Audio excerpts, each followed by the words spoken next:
नमस्ते दोस्तों। आप देख रहे हैं नाइटमेयर एट हॉरर टेल्स, जहां डर कभी सोता नहीं। स्वागत है आपका इस डरावनी रात में, जहां हर परछाई में छुपा है एक राज और हर आवाज़ के पीछे है एक कहानी। तो लाइट्स बंद कर लीजिए, हेडफोन लगा लीजिए, क्योंकि आज की रात हम आपको ले चलेंगे उस जगह जहां अंधेरा सिर्फ बाहर नहीं, अंदर भी है। तो चलिए शुरू करते हैं आज की डरावनी कहानी।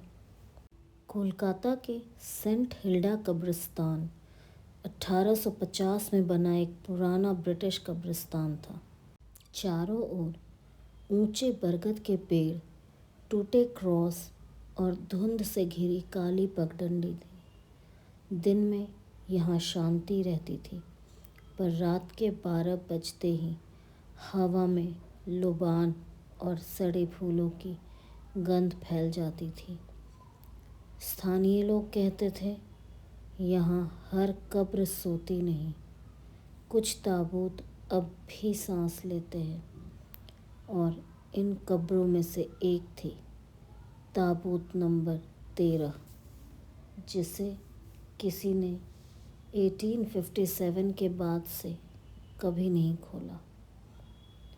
आरव घोष कोलकाता यूनिवर्सिटी का हिस्ट्री स्टूडेंट, उसे ब्रिटिश एरा बरियल साइट्स पर रिसर्च करनी थी।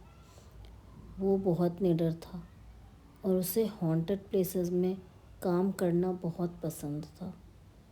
एक दिन वह अपने प्रोफेसर के साथ सेंट हिल्डा पहुंचा। वहाँ केयर टेकर बूढ़ा नारायण दा उन्हें गेट पर मिला। नारायण दा बोला, बाबू फ़ोटो ले लो, नोट्स बना लो, लेकिन ताबूत नंबर 13 से दूर रहना। वो ताबूत नहीं, एक शाप है। आरव हंसने लगा। सर, सुपरस्टिशन सब जगह है, मैं बस हिस्टोरिकल डेटा कलेक्ट करूँगा।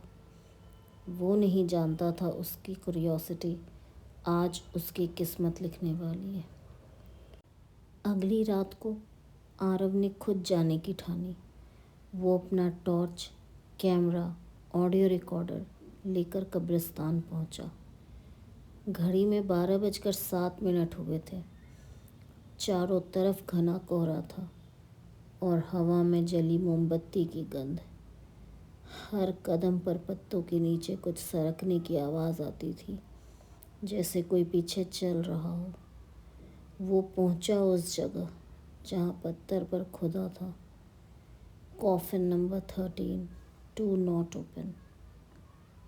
ताबूत पुराना लकड़ी का था, लेकिन लोहे की प्लेटें चमक रही थी, जैसे कोई हाल ही में उसे साफ करता रहा हो। आरव ने रिकॉर्डर ऑन किया।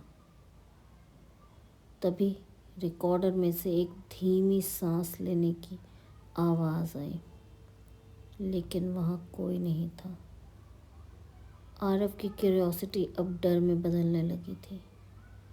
फिर भी उसने अपनी जेब से आयरन रॉड निकाली और ताबूत का ढक्कन धीरे धीरे उठाया। एक तेज़ ठंडी हवा का झोंका निकला, जैसे ताबूत के अंदर किसी ने सांस ली हो।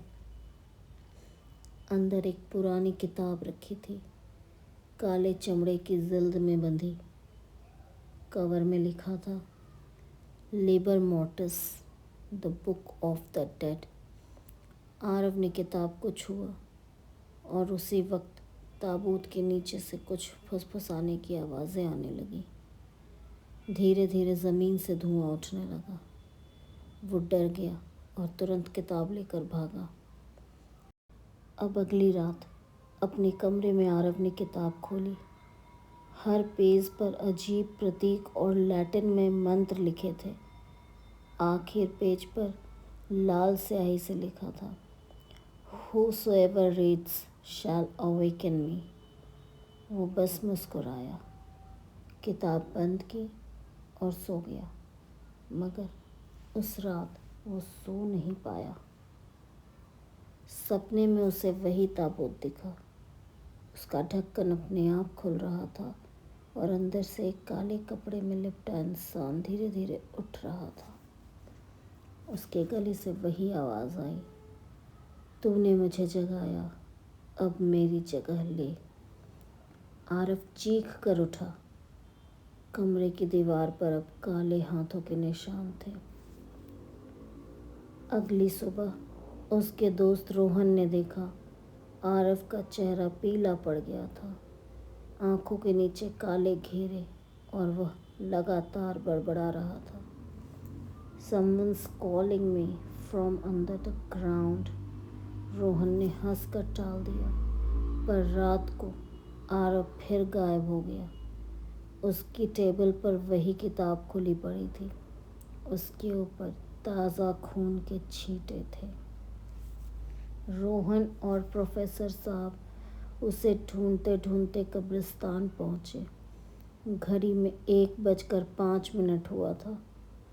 कॉफिन नंबर 13 के पास ताज़े कदमों के निशान थे और ताबूत खुला पड़ा था। वो अंदर झांके और वहीं आरव बैठा था। अंधेरे में उसकी आंखें लाल चमक रही थीं। वो धीरे से बोला, सर, अब मैं समझ गया। इस किताब में लिखा हर शब्द जिंदा है। प्रोफेसर घबरा गए। आरव, चलो यहाँ से। मगर आरव हंसने लगा। उसकी हंसी भारी और गूंजती हुई थी, जैसे किसी और की आवाज़ हो।